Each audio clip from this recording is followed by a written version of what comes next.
and yet that's not at all the case at Earth in terms of the solar wind. Before that, if you caught the coronal motion on the south, it was a plasma filament that released just behind the limb there.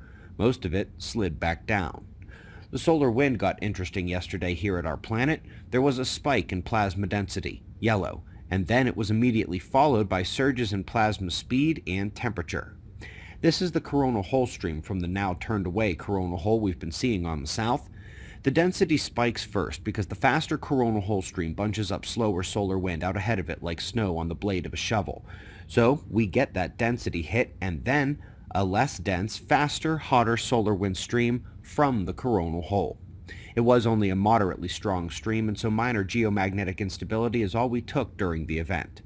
And we are off to Mongolia, where the second largest earthquake on record struck the region.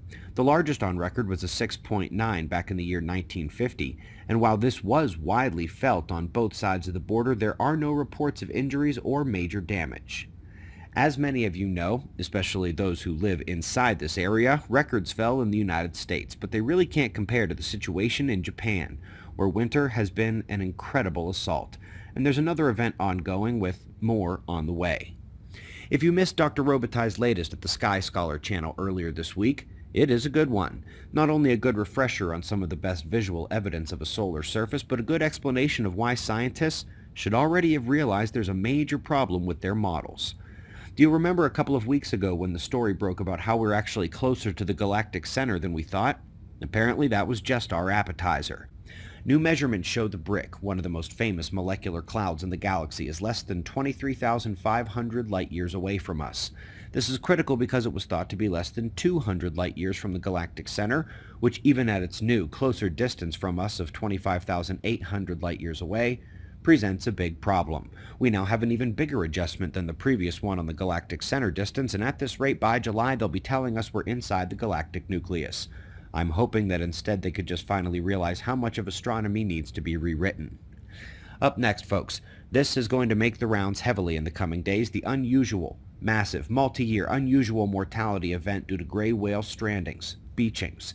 And the data is not only concerning, but we've had multiple reasons to suggest their climate guess is not correct. Not only is this La Nina making it seem colder in the waters, but the waters have been much warmer and colder than this in the past. No such beachings or strandings.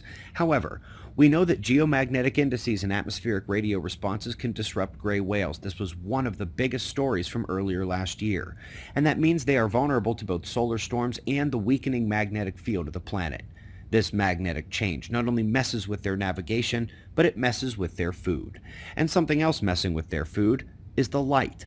With Earth's magnetic excursion now underway, we are seeing ozone anomalies from the poles to the equator, and in general the weakening will change the light profile down to the edge of the midnight zone. A 1-2 punch that I would argue makes for a more academically satisfying path than the simple climate change explanation given to us when the temperature in their region is not outside the normal range at all. It's the magnetic shift, the scariest thing in 12,000 years, underway again.